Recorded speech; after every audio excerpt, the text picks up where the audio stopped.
I'm Lizanne Sonders. And I'm Collin Martin. And this is On Investing, an original podcast from Charles Schwab. Every week, we analyze what's happening in the markets and discuss how it might affect your investments.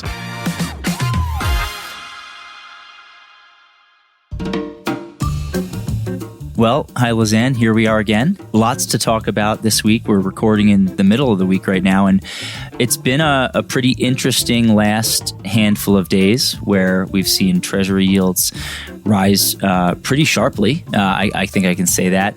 But we've also seen the stock market impact a little bit, and we've seen the S&P 500 has come down a little bit from last week's high. So what do you think's going on there? Do you think it's related to higher yields and the idea that maybe you were in this higher for longer period? I do think so, Collin. And I've often talked about the importance of your world as it relates to my world. And Kathy and I used to talk about that quite a bit, that I think you can't really have a full understanding of what the market is doing or is going to do without paying attention to what's going on in the bond market. And in particular, I track all different time period correlations between the 10-year yield, which is the one that has the most significant impact directly on the equity market. So the correlation between moves in the 10-year and moves in the equity market. And on a rolling 30-day basis, that correlation has gone back into pretty deep negative territory. So bond yields up, stock prices down. And it's not really about the level, but it's the direction and the speed that tends to impact the market. And I think that there's also a sense that some of these inflation pressures might be more entrenched and not solely driven by the war in Iran and energy prices. You've seen growth in money supply that has picked up recently. So there's a lot of those, old school Milton Friedman folks out there pointing to that as being one of the underlying drivers of maybe longer term inflation. And the thing I've been thinking about again, and you were, I believe, part of it's really early where you are, so you may not have gone through your full inbox yet, but I sent a note out to our collective group here about something I've written about and spoken about for quite a few years, this notion that the so-called Great Moderation era, which was the secular era that spanned from the mid to late 90s up until the inflation spike began in 2022. And it was an era marked by largely disinflationary trends, not a lot of inflation volatility, not even a lot of economic volatility, massive globalization that contributed to lack of inflation volatility. And one of the defining characteristics of that era was actually a positive correlation between bond yields and stock prices, with the exception of the 2008 period. And that's because bond yields were keying more off the growth side of the equation and less off the inflation side of the equation. So higher growth without the attendant risk of a spike in inflation, that's sort of nirvana for the equity market. But I'm wondering, and I have been for a few years now, whether we may be already in, if not transitioning into, a secular era that maybe doesn't look exactly like the era that preceded the Great Moderation, but maybe has flavors of it. And I've called it for a long time the temperamental era. And it was really the period spanning from the mid-60s to the mid-90s. And it was a period marked by the opposite of what we had in the Great Moderation: much more inflation volatility, more economic volatility. And in that 30-year span, with very few exceptions, the correlation between bond yields and stock prices was negative. And that's because the moves in bond yields were driven more by what was going on the inflation side of things, less on the growth side of things. So higher inflation, spikes in inflation many times, not great for the equity market. So I'd love your thoughts on that too, either as it relates to the relationship to the equity market, or whether you think we are in some sort of secular environment of higher, longer term yields. Yeah, I think I lean more towards the latter. And this is something me and the team we're discussing right now. And, it's almost like we were hardwired for a while to think that yields were just going to be low for a while. We were in this period, like you mentioned, after the financial crisis, where the Fed held rates, roughly at zero. They also used their balance sheet. Inflation stayed very low. And I think a key point that you also mentioned, low and not volatile. Very stable, very few surprises.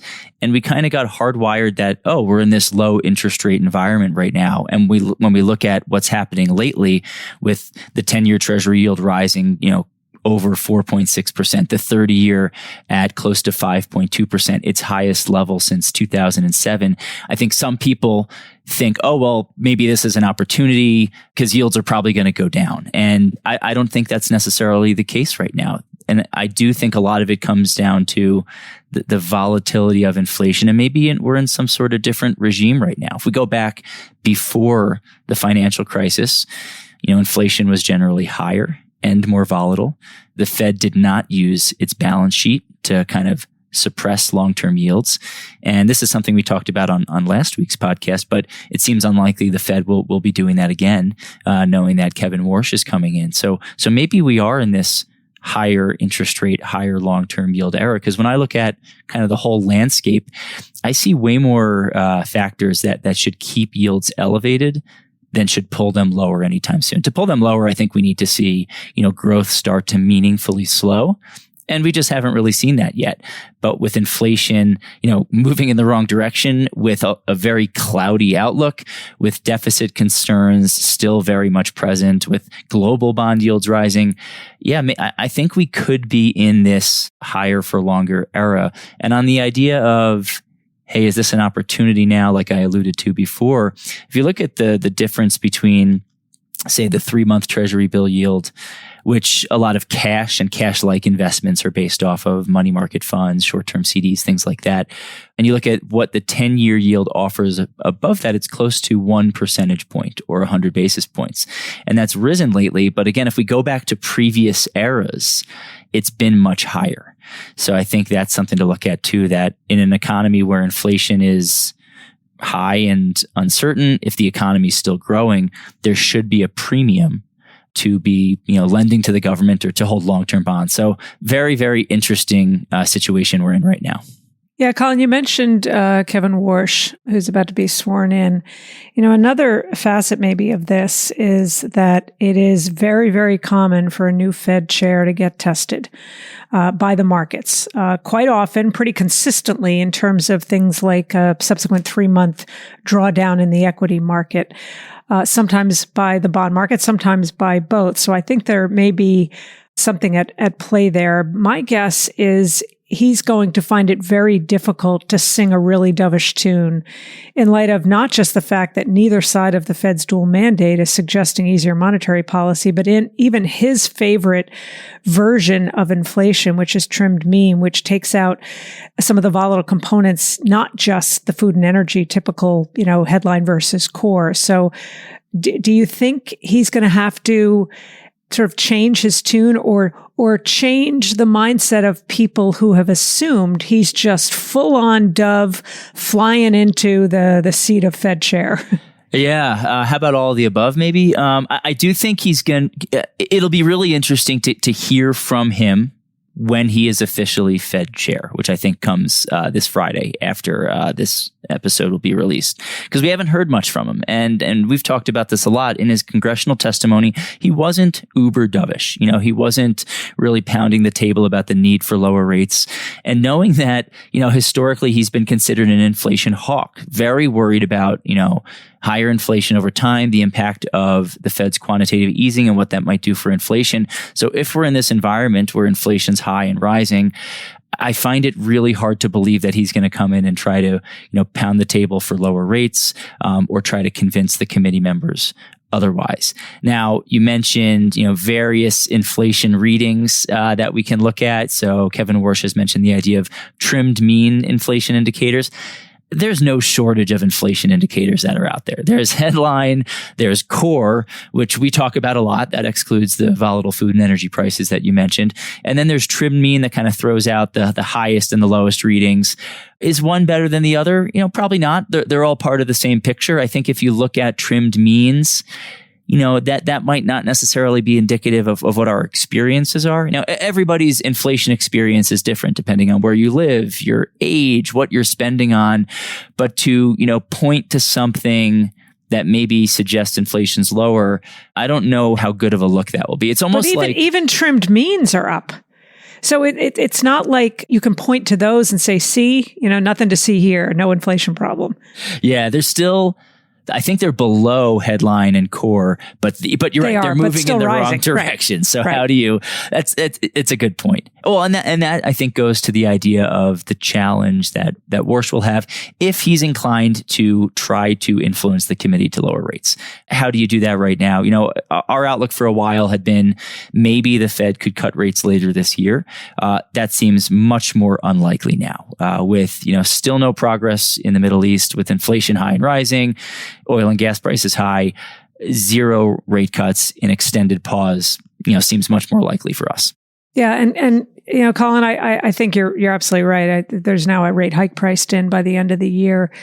I think let's just suspend reality and think about, okay, if Worsh is able to convince the majority of the committee to cut rates, I gotta think, absent a significant change in the environment, that the bond market wouldn't like that. That the longer term yields would not say, "Oh, yay, let's drop from here."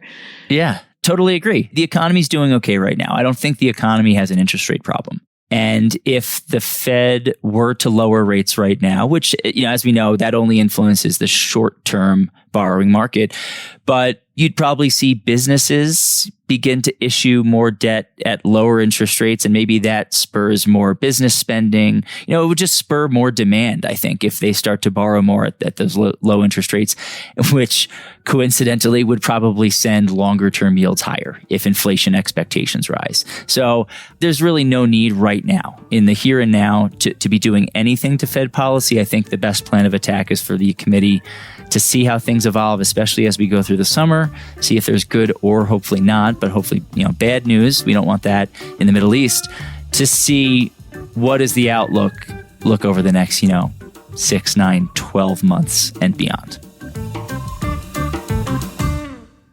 All right, Collin. So we do have a guest this week, and he works very closely with all of us, but particularly closely with you. So give us an introduction. Yeah, absolutely. We have my colleague Cooper Howard joining us. He's a member of our fixed income research and strategy team. He's a fixed income strategist focusing on the municipal bond market primarily. He's joined this podcast a number of times. I'm really happy to have him join. He's also a chartered financial analyst charter holder.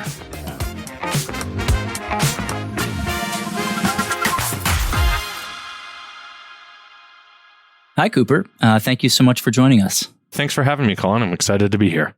Well, I'm excited to have you here because, I tend to focus more on the taxable markets. I talk a lot about the Federal Reserve, talk about the Treasury market, the direction of Treasury yields, because that makes a lot of headlines.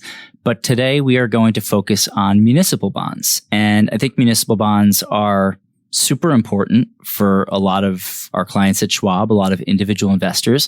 So I think it's important to kind of start with the basics. So let's start with a very high level overview about what are municipal bonds and how are they different from, say, stocks or treasury bonds? Yeah, so at the most basic level, Collin, a municipal bond is just that. It's a bond.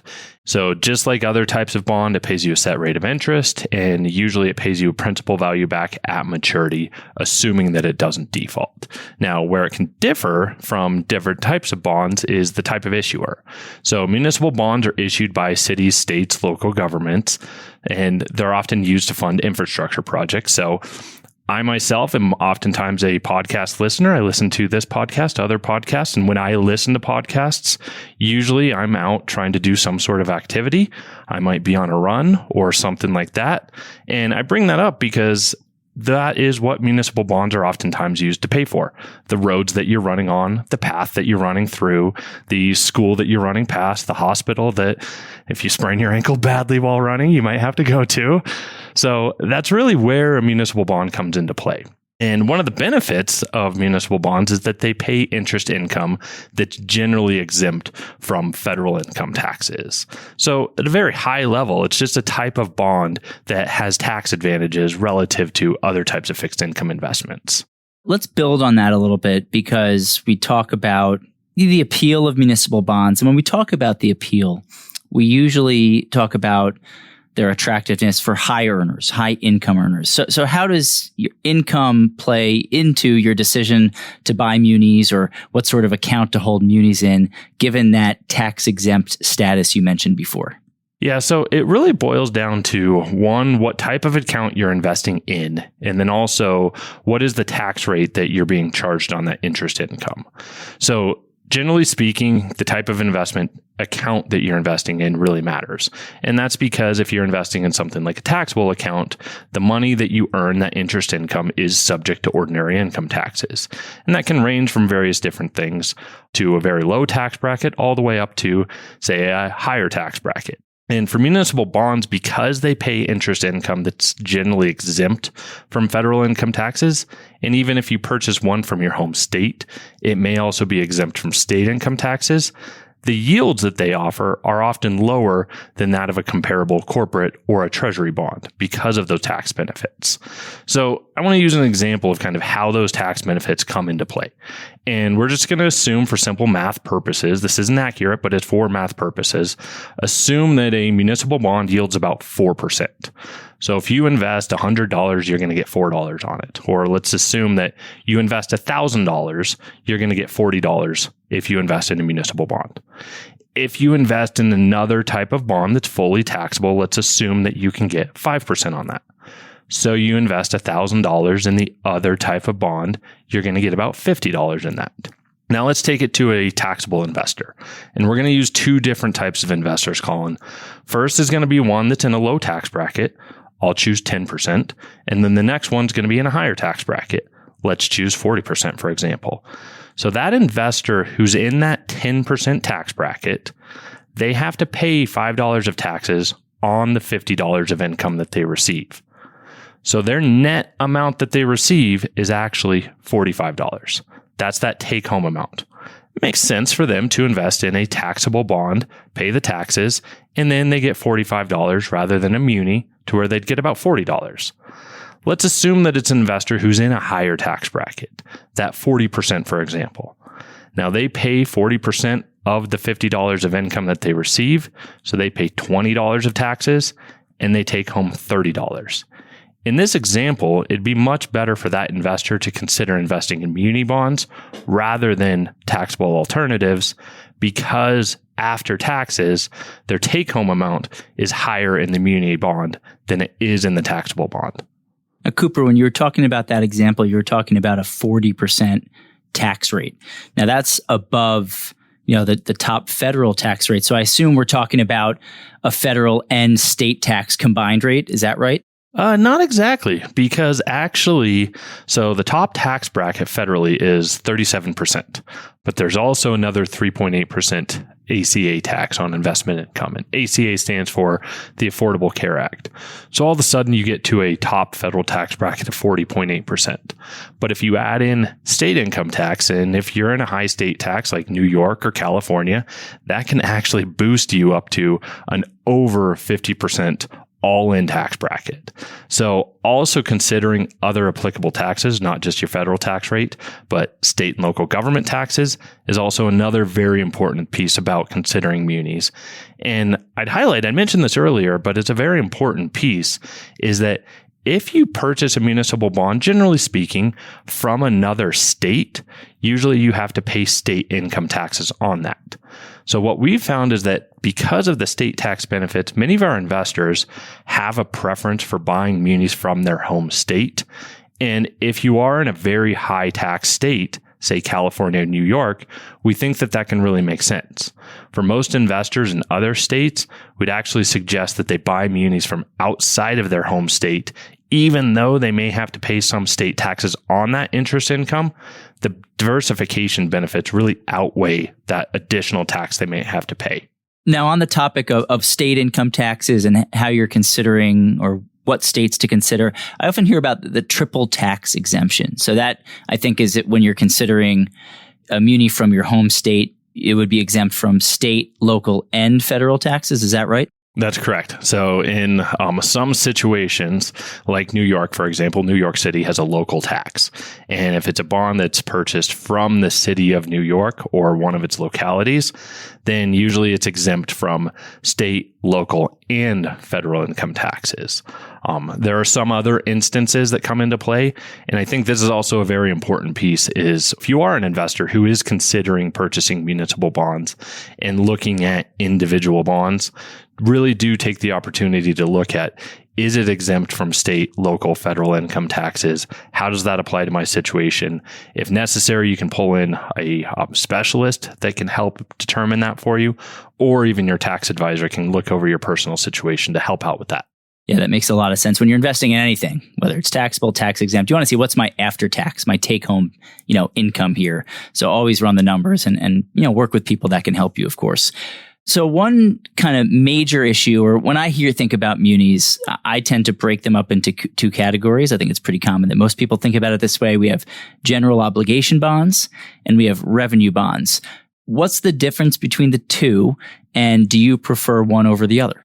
Yeah, so really the difference between the two is how they derive their income sources. So general obligation bond is usually backed by the full taxing authority of that issuer. So for example, a state can levy income taxes. That's how they derive their revenues off of it. A local government, that might be backed by property taxes, and that's how they derive their revenues from it. A revenue bond is usually backed by the revenue producing ability of that specific issuer. So for example, think of a healthcare issuer, a group of hospitals, for example. That's where they get the money to pay the bonds back. Another example might be higher education. So a big university system might derive the revenues to pay the bonds back. Now, the difference between the two is because general obligation bonds are usually backed by the full taxing authority of that municipality, they tend to be much higher rated. So a credit rating is really just a company's view of how likely is it that they're going to be able to continue to meet their interest and principal payments. Credit ratings for the revenue bond market tend to be much more diverse. So there's also a fair amount of higher rated, a fair amount of lower rated investment grade issuers in the revenue bond market. I don't have a preference on one versus the other. Really, what I would suggest investors do is understanding what is the revenue that is backing the source of that bond, how are they deriving that, and then what is the risk relative to the reward. And what I mean by that is how much yield are you receiving as an investor relative to how volatile are those cash flows. So for example, a type of a revenue bond issuer would be a water and sewer utility district. Now, water and sewer utility, that's usually one of the first bills that we're going to pay, regardless of if we go into a recession or not and how the economic outlook is. So that tends to be a very highly rated, relative to other parts of the market, pretty secure part of the revenue bond market. So that's not to say that all revenue bonds are very highly rated and secure. It's just to say that some revenue bonds tend to be highly rated, and it makes more sense to look at what is backing that bond than to paint the whole market with the same broad brush. Now, Cooper, when we're thinking about evaluating the relative attractiveness of munis, there's something that I know you focus on a lot, the muni-to-Treasury ratio. Can you give us an overview of what that is and what those ratios are signaling right now? Yeah, so the muni-to-Treasury ratio, it's one of the more common metrics that many municipal strategists and participants look at. And really all that it is it compares what is the yield on a AAA rated municipal bond, and that's an important piece, a AAA rated municipal bond. So it's looking at the very highest credit quality of the market relative to the yield on that of a treasury before considering the impact of taxes. So just to use an example to make math simple, let's assume that a municipal bond's yielding 6%. It's not, but let's assume that. And let's assume that the treasury is yielding 10%. It's not. But if you divide 6 divided by 10, you get 60%. And that would be the muni-to-Treasury ratio of that. So really where we're at right now is 10-year muni-to-Treasury ratios are near about 65%, if you will. That's closer to its 3-year average. So what it's suggesting is relative to the Treasury market, relative to the higher rated portion of the market, munis are roughly valued. So about fairly valued right now. That shifts if you look at different ends of the maturities spectrum. So if you look at a 2-year maturity, it's about in the low 60s. You look at a 30-year maturity, it's near about 90%. So what that's suggesting is that there's more value in longer term munis relative to treasuries than there is for shorter term munis relative to treasuries. Now, that's not suggesting that all of our clients should go out and buy 30-year munis. That's usually not a prudent strategy, but it is saying that if you are wanting to add longer term bonds and you are in a higher tax bracket, generally speaking, there's a little bit more of an attractive opportunity further out the yield curve. The other thing that I'd highlight right now is going back to my point about this being AAA rated municipal bonds, is that there is some opportunity to add on some lower rated issuers. And we're not talking about going down into junk municipal bonds or high yield municipal bonds. It's maybe taking on some credit risk of maybe that's not a AAA rated issuer, maybe it's a AA rated issuer, or even a single A rated issuer. And because they are lower rated, they're going to offer a little bit of a spread, a little bit of an additional yield compared to that AAA rated issuer. And therefore, that's one way you can get a little bit higher of a yield. Let's stick on the topic of credit quality. And I know this is something that you and I talk about a lot, in that the credit quality of the municipal bond market is a lot higher at an index level than what we see in the corporate bond market. So the corporate bond market, which is a market that I tend to focus on, most of the bond holdings in the Bloomberg U.S. Corporate Bond Index, which is the benchmark index of investment grade corporate bonds, about 90% of the bonds in that index are rated single A or triple B. So the lowest two rungs of the investment grade spectrum. We see much higher ratings in the Muni Index. So talk to us a little bit about that, and then how that kind of reflects the point you just made about if you're willing to take a little risk to maybe consider slightly lower ratings. Of course. So the piece about the market structure is an important one, Collin, because to put numbers behind it, about 7 out of 10 municipal bonds that are in the Bloomberg Municipal Bond Index, which is a very broad index of most municipal bonds that are out there, are either AA rated or AAA rated. And that's the top two rungs of investment grade credit quality. And that's actually been improving over the past few years. So the strong are actually getting stronger, I should say. And really how that's important is because it tends to be that higher rated issuers don't default as frequently as lower rated issuers, or miss an interest or a principal payment.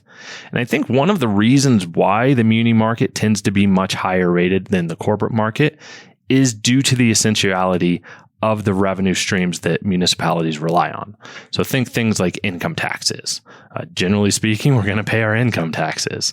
Water and sewer revenues, we're going to pay those as well. Higher education, in many instances, those are viewed as very important pieces to it. And unlike a corporation, they really don't have to compete for clients or customers or additional sources of revenue. If necessary, they can just raise taxes and use that to help pay off some of their debt that's outstanding. Obviously, there's a cap on how much you can raise taxes, and you start to lose a tax base, but maybe that's a topic for another conversation or another question. But I think that's one of the big important pieces about how to look at credit ratings and how credit ratings in the muni market and credit quality differs from that of the corporate market. I think that's a good point. So if you're a muni investor, and like you said, you're willing to take a little bit more risk and consider, say, a single A rating or a triple B rating, you're really just coming down to similar ratings that corporate bonds have. So stepping down in credit rating is, you might be taking similar risk than what you're getting as being the average corporate bond investor. I'd say yes and no. Yes, looking at it from the credit rating perspective. No, in the sense that the triple B rated portion of the muni market is a very small portion of the market. So you're taking on different risks. Liquidity risk would be one of the risks that comes to mind when thinking about that part of the market. And also the risk that it receives a downgrade and drops into junk rated status. Many funds and strategies that are out there have a mandate to where they can only invest in investment grade municipal bonds. And so if it gets dropped down to a junk rated rating, they may not find that bond attractive. They may not want to purchase that bond. And therefore, it might be a little bit more volatile to price fluctuations than another that would be a little bit higher rated. So I agree with you that dropping down into lower rated, say single A, triple B, from a credit perspective is akin to the corporate market, but also consider the liquidity and potentially other risks that you might be factoring in or taking on. That's a great point. I mean, triple Bs make up such a large chunk of the corporate bond market. A lot of corporate CFOs or treasurers appear to be comfortable with a triple B rating, even if they were to get downgraded. The corporate high yield bond market is relatively liquid, less liquid than investment grade. Seems like that's not the case. That's a really good point about when you are moving down in credit quality. I want to touch more on credit quality, but talk about actual fundamentals a little bit. We've talked about credit ratings, but when we think about munis, what drives credit quality, in terms of, revenues earned by the municipality, for example, and what do those fundamentals look like today and how has that evolved since the pandemic? Yeah, so it is a lot on the revenues that municipality is receiving, the expenses that they have, the management, the profile that they have put into place. So there's a lot of different factors that credit rating agencies look at. And there's actually three major credit rating agencies. There's Fitch, there's Moody's, and S&P. There are others, but those tend to be the ones that get the most attention. And they assign a grade to that issuer based off of the outlook for it being able to meet its interest and principal payments. And I would say that looking at those grades, that credit quality of the market as a whole has been improving over the past few years, especially since the pandemic. The major reason for that is that tax revenue surged post-pandemic, and also there was a substantial amount of fiscal aid that was provided to state and local governments following the pandemic. There was so much fiscal aid that was provided that many states were able to actually sock that away. And so they socked it away into their rainy day funds. And a rainy day fund, it's akin to just a savings account like you or I might have. And if there was some problem with our revenues, some problem with our income, we could tap into our savings account and use that to supplement it. States have something very similar. If there's a slowdown in their revenues, they can tap into their rainy day fund and use that to supplement their missed revenues. So part of the reason why you saw that strength in the market over the past few years is because of that federal aid that was provided to those state and local governments. Now, that's since ended. So many state and local governments are having to kind of make up for that lost revenue in various different ways. Some that chose to save that quite a bit, they don't really have to make up for it that much because they just may not save as much as before. But others that begin to spend that revenue or did spend that fiscal aid that they were provided, they're having to figure out other revenue sources to help manage that going forward. So the thing that we're seeing in the market today is kind of those bad actors that were pre-COVID are starting to reemerge as some of those bad actors right now. Now, do we think that this is a broad risk to the overall market and it's going to lead to a substantial amount of downgrades or defaults? No, I don't think that is. But I do think that there is a little bit more of a divergence among credit quality among different types of issuers. I really like that point. When we think about municipal bonds, obviously very, relatively high credit quality, high ratings, but it is important to highlight that there are some risks in there and the risks can vary a little bit. I want to kind of bridge two topics together now. We talked about the relative attractiveness of munis relative to treasuries before, but then we touched on the credit quality and how the credit ratings relate to, say, the credit ratings of the investment grade corporate bond market. So let's say you're a taxable investor considering munis or corporates. How do they stack up? Yeah, so considering munis versus corporates, one, yes, you want to consider what account you're investing in, but then also you want to consider what tax rate that you're being taxed at. So one of the metrics that I commonly follow is called a break-even tax rate. And it's really what is the tax rate that you would have to be at for a corporate bond after taxes to yield the same amount as a generic municipal bond. And right now, that's about 33%. So what that's saying is that if you're in an all-in tax rate, that's federal, that's state and local, that's every tax that's applicable to your interest income, if you're at below 33%, on the average corporate bond, you can actually probably get a higher after-tax yield. than the average municipal bond. If you're above 33%, then the average municipal bond is going to yield more than the average corporate bond after taxes. And that's about where we have been over the past 3 years. That metric has been increasing recently.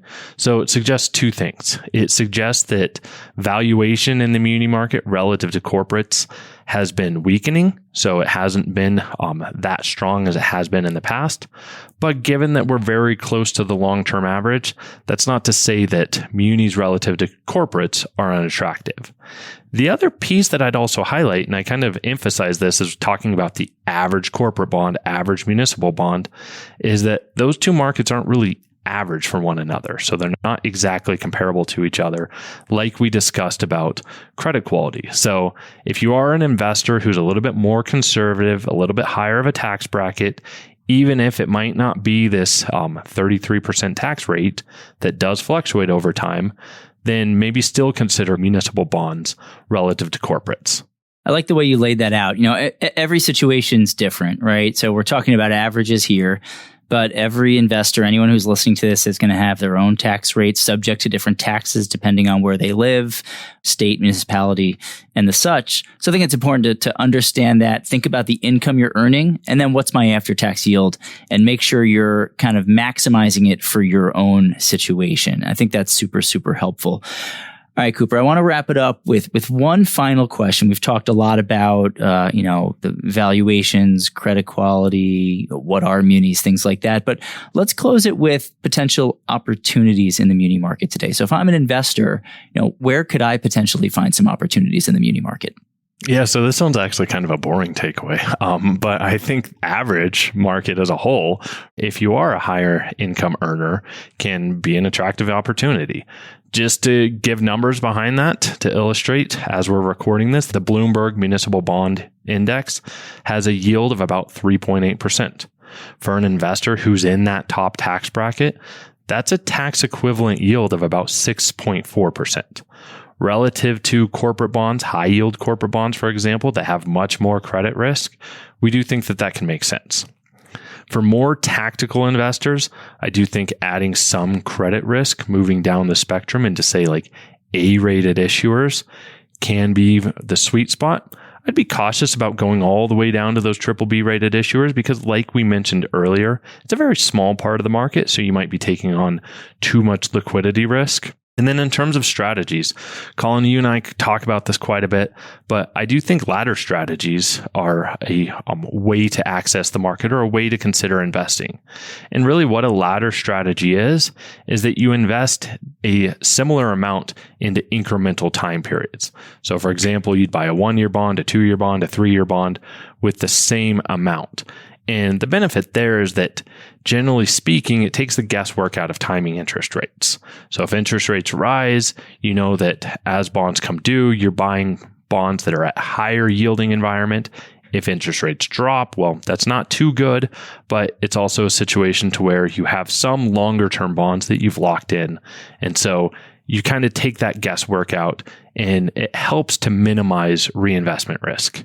No, those are great points. I think bond ladders are really good ways for investors to consider the bond market, especially the municipal bond market. And you mentioned, a boring take. That's okay. As bond guys here, bonds, I think, are sometimes meant to be boring. And if I can earn what I think is an attractive, after-tax yield or tax-free yield with a promise of repayment, barring default, of course, if that's boring, that's okay. I think that's a nice proposition. Well, yeah, I think that's a great one, is that munis are meant to be boring. And I will, I'll highlight one of the quotes that one of our colleagues always said is, don't expect equity-like returns. And you also shouldn't expect equity-like volatility if you're investing in municipal bonds. So I think that's kind of the takeaway on it, is that, yes, they are supposed to be that steady Eddie portion of your portfolio. And I think that's a great way to wrap up our conversation. Cooper, thank you so much for joining us. I'm happy to be here, Collin. Thank you very much.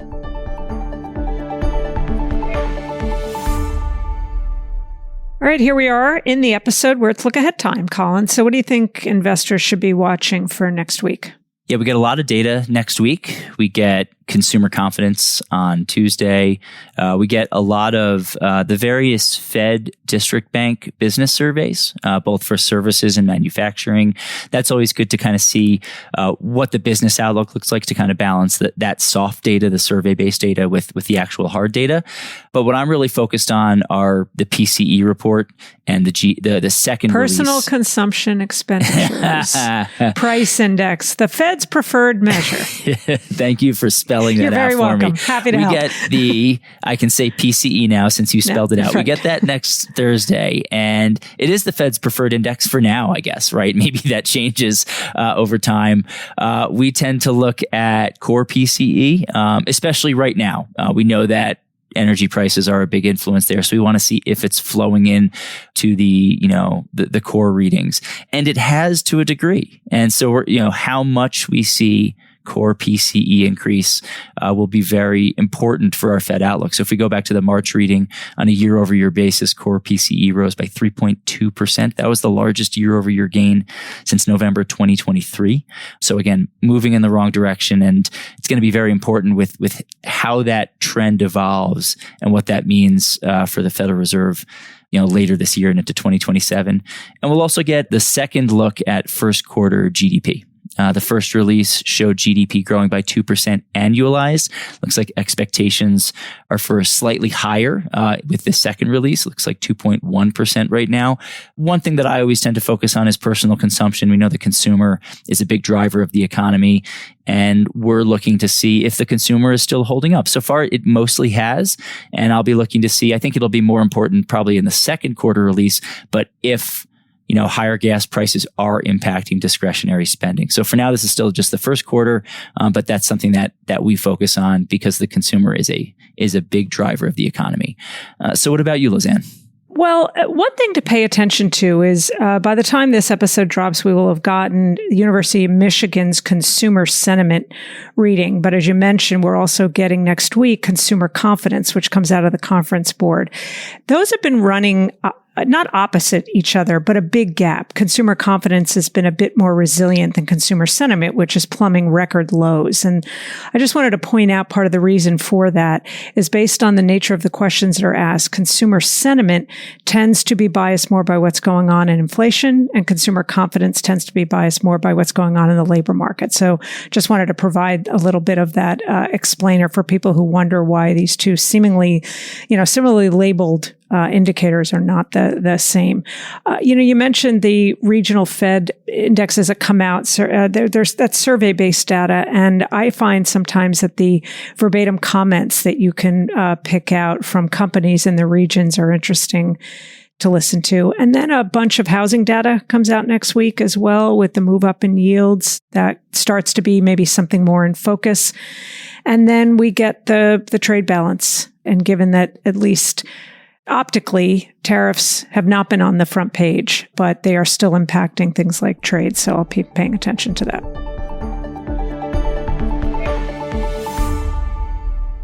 All right. Well, that's it for us this week. Thanks as always for listening. As a reminder, you can keep up with us in real time on social media. I'm at Lizanne Sonders on X and LinkedIn.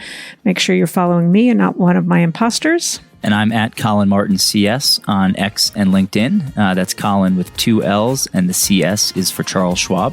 And you can always read all of our written reports. They always have lots of charts and graphs, and they can be found at schwab.com/learn. And if you've enjoyed the show, please consider leaving us a review on Apple Podcasts, a rating on Spotify, or feedback wherever you listen. And please tell a friend or more about the show. And we will be back with a new episode next week. For important disclosures, see the show notes or visit schwab.com/oninvesting, where you can also find the transcript.